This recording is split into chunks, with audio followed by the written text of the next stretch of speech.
A $100,000 house can quietly cost you $427,000 over 30 years. A $10 million mansion can bankrupt a hedge fund manager. And somewhere in between, there's a number that will decide whether you retire rich, retire tired, or don't retire at all. You just don't know which one yet. Here's the thing nobody tells you when you sign the mortgage. The price on the listing is the smallest number in the entire transaction. It's the appetizer. The real bill comes later, in 1,000 tiny paper cuts nobody warned you about. Property tax, insurance, a water heater that dies on a Tuesday, a roof that decides after 22 years of loyal service that today is the day. Owning a home is not a purchase, it's a subscription. And the subscription fee scales with the sticker price in ways that will genuinely surprise you. So let's do something nobody in real estate wants us to do.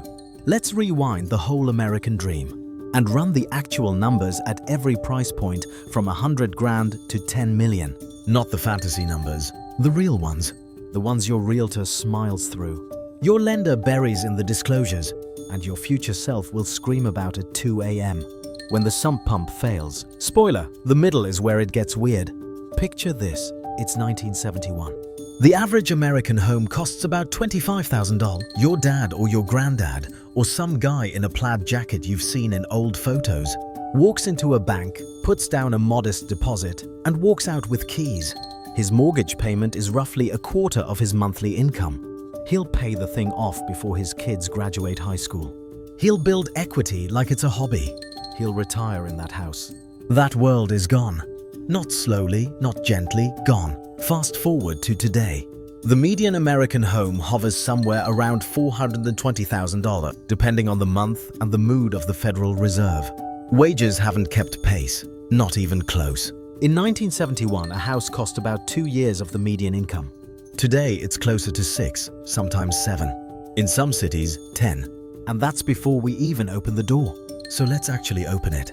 Let's start at the bottom of the ladder and climb floor by floor until the ceiling caves in. $100,000. That's our first stop. And yes, these houses still exist. You just have to be willing to live somewhere the coasts pretend doesn't exist. Rural Ohio, small town Mississippi, parts of West Virginia where the Wi-Fi is a rumor, and the nearest Starbucks is a 2-hour pilgrimage.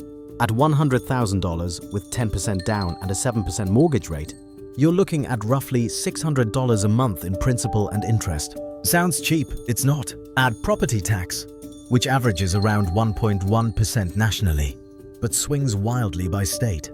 Add homeowners insurance, roughly $1,400 a year on a cheap house. More if you're anywhere near weather.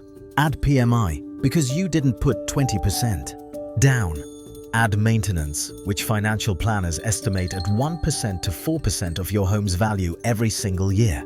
That $600 mortgage payment, it's actually closer to $100 a month once you're honest. Over 30 years, that $100,000 house will cost you north of $400,000 cash out the door. And that's if nothing goes wrong, which it will. It always does. Now double the price. $200,000. Small city starter homes, a bungalow in Buffalo, a 3-bedroom in Tulsa. This is where a lot of Americans actually live, and where the math starts turning quietly cruel.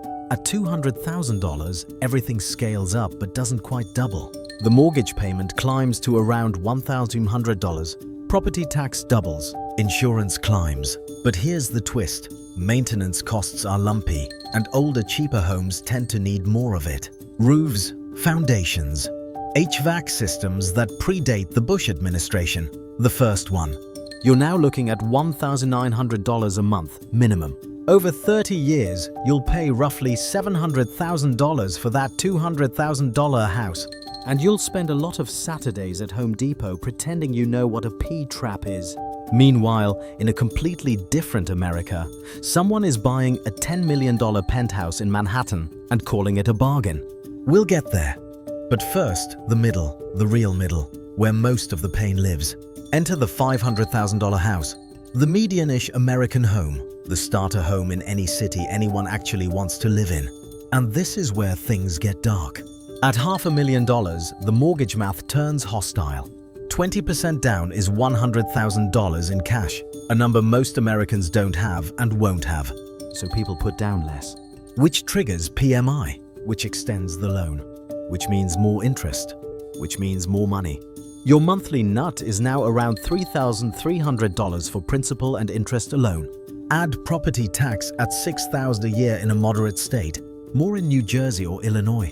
Add $3,000 in insurance. Add HOA if you're unlucky, which can run $200 to $800 a month for the privilege of being told what color to paint your mailbox. You're at $4,500 a month before you replace a single light bulb. And then the appliances start dying. The dishwasher first, always the dishwasher. Then the washing machine in a betrayal that always seems to happen the week your in-laws visit. Then the HVAC, which will cost you $8,000 in a single afternoon and leave you standing in your driveway watching a man in a company polo shake his head slowly at your ductwork. Over 30 years, that $500,000 home costs you close to $1.5 million. Real money. Not funny money, not internet money. Real, tax you already paid, cash out of your checking account money. And here's the part that should genuinely scare you. Didn't earn that money, you paid it. Which means to spend $1.5 million on shelter, you had to earn roughly $2.2 million before taxes. Which means the median American home, over its ownership lifetime, requires you to work about 40 years to afford. Which is, coincidentally, exactly how long you're expected to work. Which brings us to the $1 million house. The upper middle mirage. The place where your Instagram friends live, or seem to live, or pretend to live. Coastal California. Nice Chicago suburbs. Anywhere in Boston with a decent school district. Anywhere in Austin, apparently, since 2020. At $1 million, the numbers stop feeling like numbers and start feeling like weather systems.